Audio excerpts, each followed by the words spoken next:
Another video to do for you today, and I am joined by my friend Katie, and in fact this video was her idea. So what we're talking about today is different areas of the country have different sayings for their hospitality or how nice they are.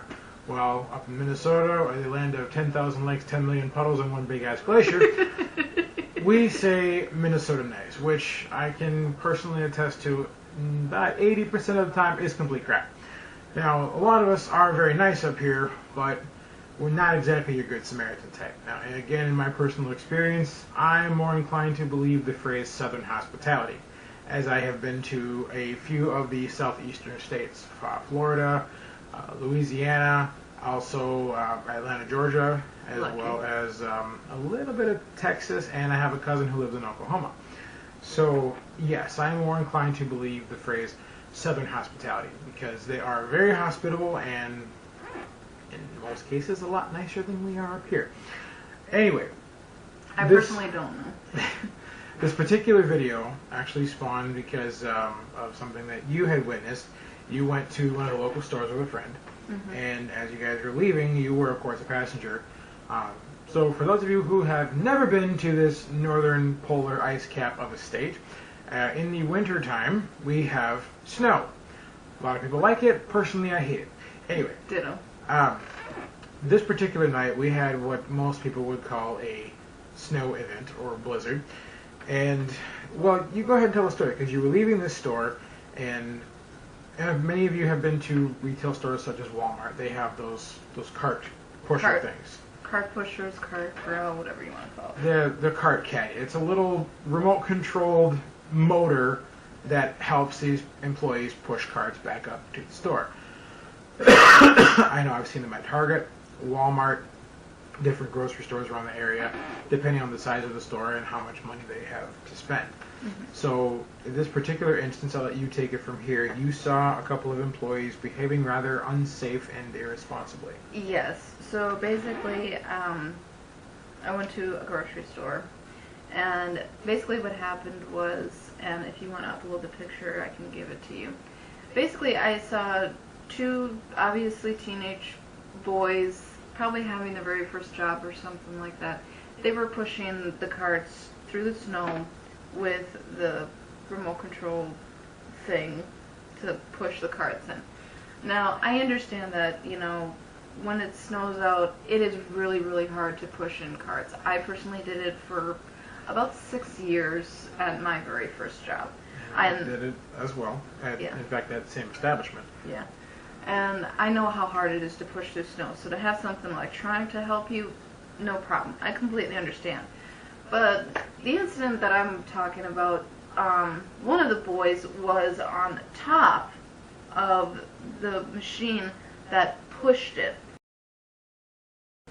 And I thought it was very, very unsafe, not to mention unprofessional. Well, and if you think about it, those things are made of fiberglass and sometimes plastic, and they're not exactly, they're not meant to stand on. I mean, you just trying to set something on them like a glass or, you know, even a bottle, it's going to slide off because it's a smooth plastic, in most cases fiberglass. Exactly. And so basically I told my friend, you know, hey, swing around there. I want to take a picture of this because this isn't safe. Now, admittedly, when I took the picture, it didn't turn out how I wanted it. It turned out a little bit blurry, but the image that it did capture, it showed pretty much my point, which is a safety concern not only for the employee, but for those driving around them. I was worried that the kid, you know, could have easily, you know, lost his grip of his boots because it was snowing. His boots probably had snow underneath. He could slip, he could fall, he could have a life traumatizing event. Or worse. You think about how inconsiderate some of the drivers are around here, and stupid, not to mention. And reckless. Yeah, exactly. A kid falls off, you know, gets knocked out, and somebody not paying attention could just run him over. Yeah. Well, so I was upset. So in this town that we live in, which I won't disclose the name because, quite honestly, For those of my subscribers who know us, you know what town we live in, doesn't Yeah. matter. But where we live, yes, a lot of towns have a local Facebook community, and our town is no different. The real life in town. Yeah. Well, so I decided to upload the picture to bring safety awareness for winter time, is what I was trying to come across with my photo to upload to this group. Well, I uploaded it. I said my, what I thought of the whole entire incident about being unsafe, for the kid, for the drivers and everything, and I just left it alone. Well, not even 5 minutes later, my phone starts buzzing notifications saying people have responded to your post. Your comment alerts. Yeah. And so I'm like, oh, okay. I hope I'm not the only one who thinks this.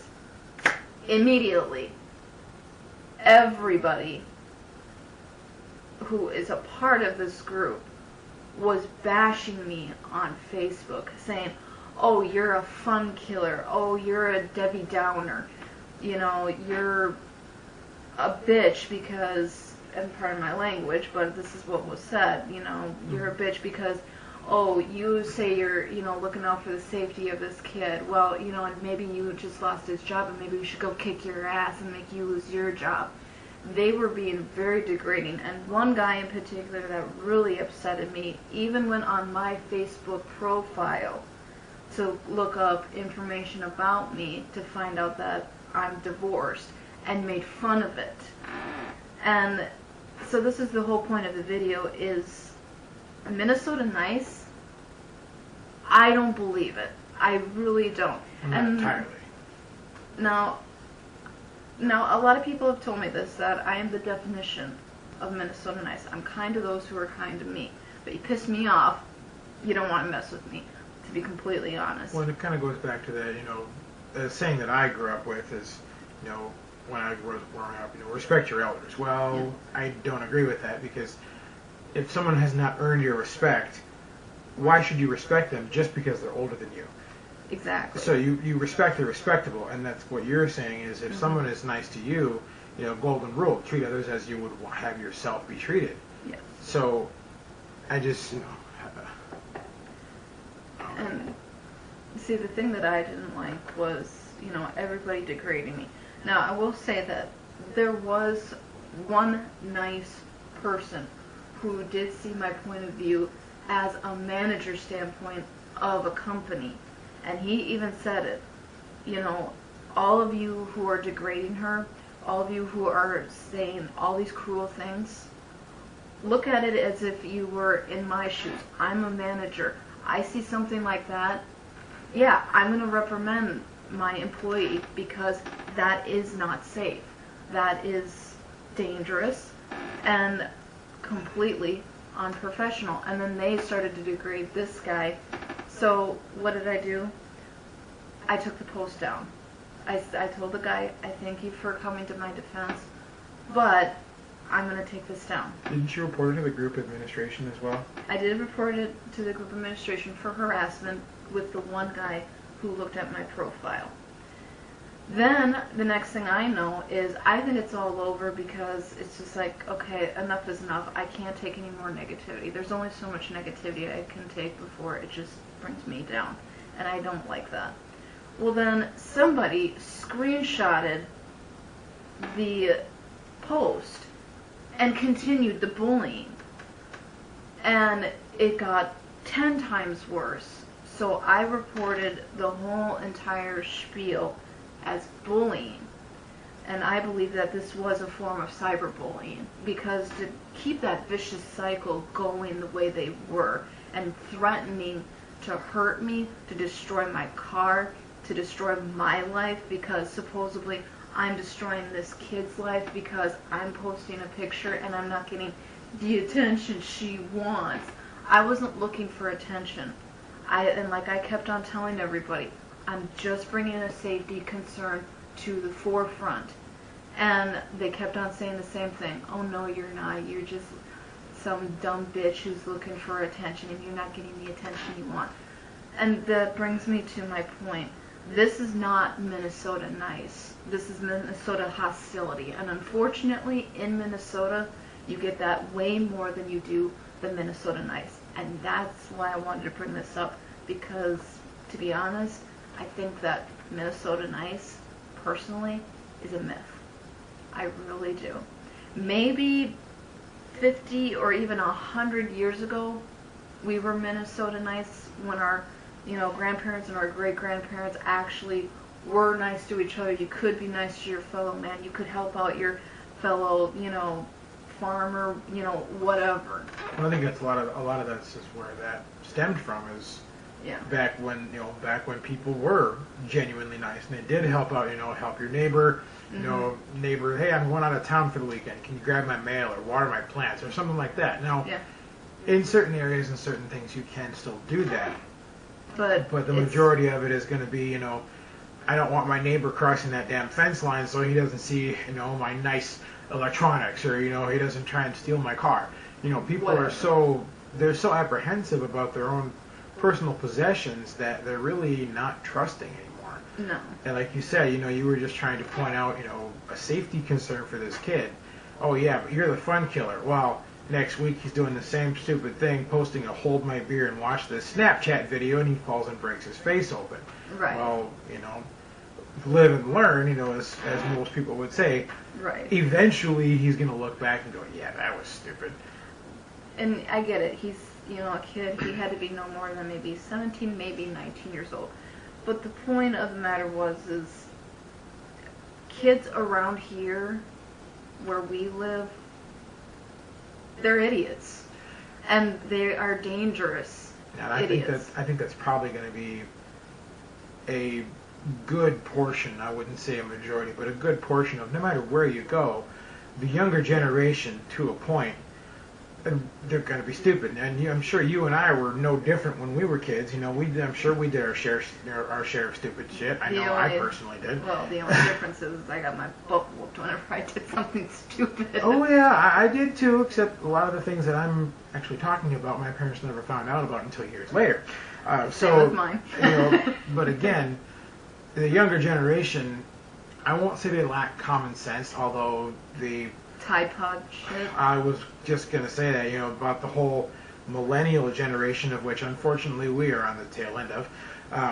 The whole millennial generation, they're so inwardly focused lately. They're never more than 6 inches away from their phone. The Instagram, the Snapchat, and all these instant communication applications. Yeah. They're permanently attached to their phones. And, again, I wasn't that particular way, because when I was growing up, I didn't have my first cell phone until I was 16, 17. And it was 18. It was an AudioVox 9000 series, the one with the big gray buttons and the green backlit screen. The battery was this thick, so it would last 12 days. And the only reason I got that phone is because at the time I was going to New York City with a class trip, and my parents wanted me to have a form of communication in emergencies. I didn't only use it for emergencies, but that was the whole point of it. Right. Today, kids as young as 4 and 5, my daughter, for example, is 4, and she knows how to operate a smartphone. She's 4. She can barely read, but she knows how to cycle through Netflix videos on my tablet. Mm-hmm. When she first did that, I was kind of surprised. But kids today are born with electronics in their hands. And I'm sure this kid was no different. Like you said, you were trying to point out a safety concern, but yeah, the very next week he's going to realize how stupid it was when he's posting a Snapchat video of him doing a jackass-style stunt. Right. But getting back on the point, you're talking about, Minnesota nice. Like I said, Minnesota nice. I don't know about any of the states to the west of us because I've never been to any of them. Right. But like I said, I've been to a good chunk of the southern states and Southern hospitality. Southern hospitality, Minnesota nice. I don't know. I know New York doesn't have anything because New York, the majority of them are assholes, and I have been there, so I can't say that. Witnessed it firsthand. But yeah, the Southern hospitality, Minnesota nice. I'm sure that it stemmed from back in the day, like you said, 40s and the 50s, when times were different. People didn't have all this instant gratifications, microwave ovens, delivery pizza. You had to work for what you wanted. If they had Burger King and McDonald's and things like that, so they had fast food. But even that was a treat to them. Right, exactly, because it wasn't something that happened all the time. Mm-hmm. In our fast-paced society, I would call it the information age, because information is available just like that. You say two words like "Hi Siri" or Google, then you're going to get your news within like 2 seconds. Yeah. And your phone can even read it to you. Yeah. But getting back on the point, the whole Minnesota Nice thing, and this particular case, did not exist. No, it did not. And that's what upsetted me because, I even brought it up to one person who was really badly just slamming me at every turn. And I literally told him, I said, you are definitely not the definition of Minnesota Nice. And he says, oh, really? And you think that your little post here describes this? And I said, how many times do I have to tell you people? I'm just pointing out a safety concern. I am being nice. I am showing you guys that, be careful when you go into this particular store, because if you see this, slow down with your car so, in case he slips and falls, he doesn't get hurt. And they were all like, oh yeah, because it's like a 2-foot drop can, really hurt him.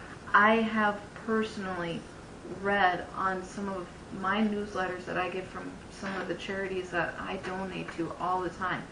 A 2-foot drop may not seem like much, but with the wrong fall, you can snap your neck and then you can be a quadriplegic in seconds. Well, a 2-foot drop from 2 feet, 2-foot drop, depending on where and how you land.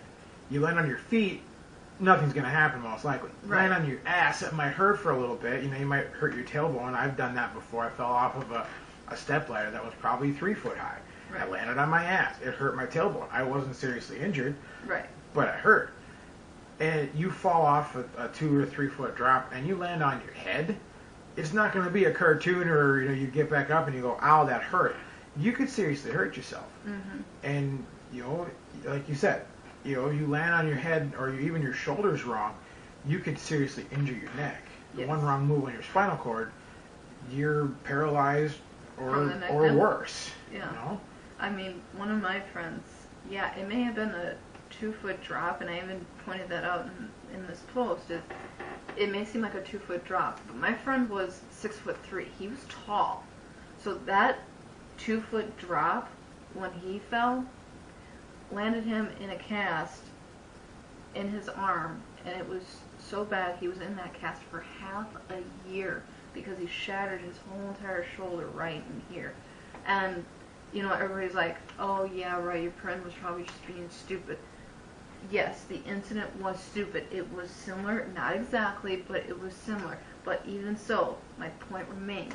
It was still from a 2-foot drop. Now, I don't know how tall this kid was, but judging from how he was standing, he had to be at least a little over 6 feet, or at least close to it, because he wasn't short from the way I could see him standing on top of this thing. And, the fact that, people that were making fun of my friend and, oh, see, you're probably just as stupid as your friend. It's like, when are you people just going to stop, criticizing me when I'm just trying to bring awareness to you?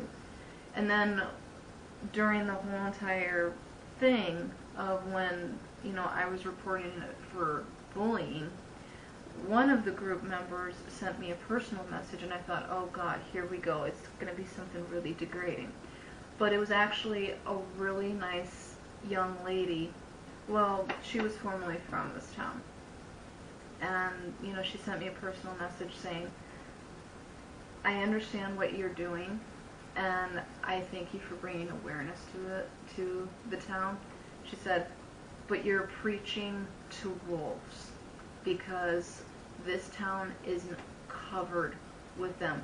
They claim to be good Christian people because we have 15 churches, but most of them go to the bar. And the majority of those churches are within 2 city blocks. Yeah. They really are. Yeah, they really are. And, so I thanked her. I said, well, thank you. See, this is what I mean by Minnesota Nice. And she goes, oh, I know the definition of Minnesota Nice. I try to uphold that. But the problem is I grew up in that town, and the people in that town are nothing but vicious wolves. And to be honest, I could tell you weren't from the town.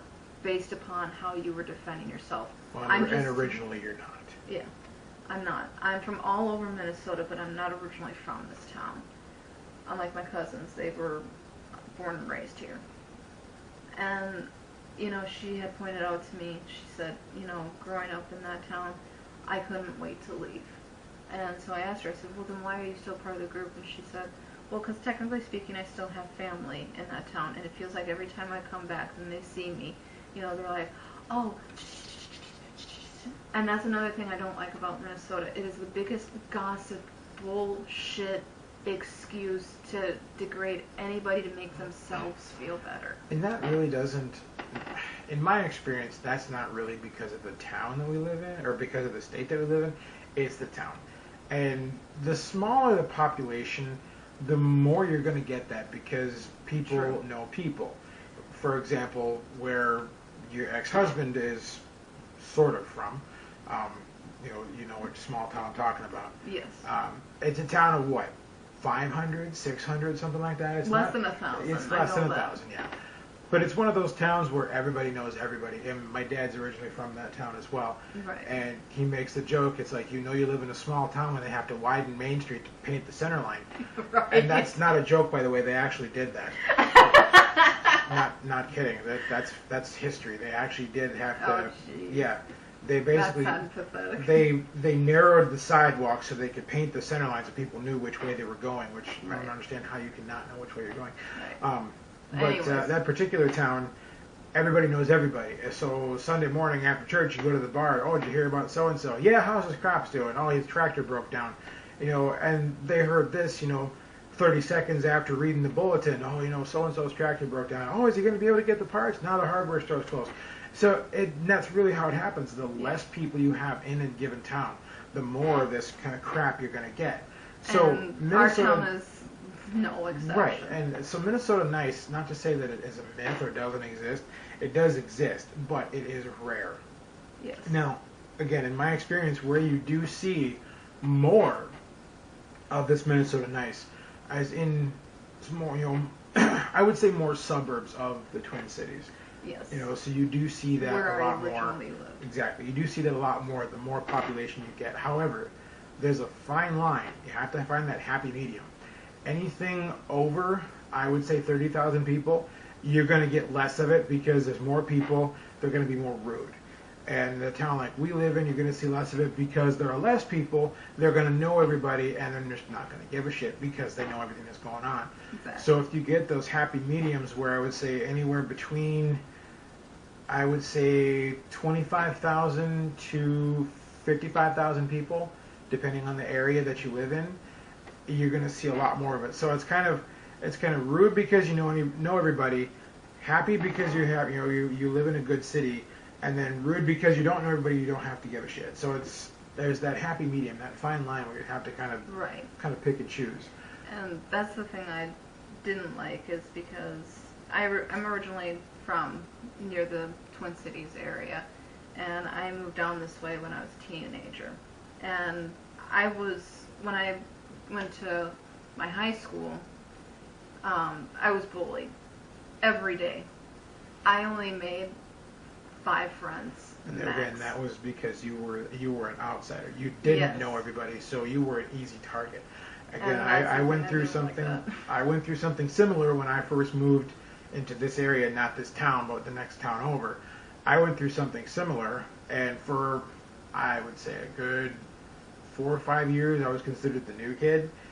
But after that, I got bigger. I was less of a target because I was a new kid.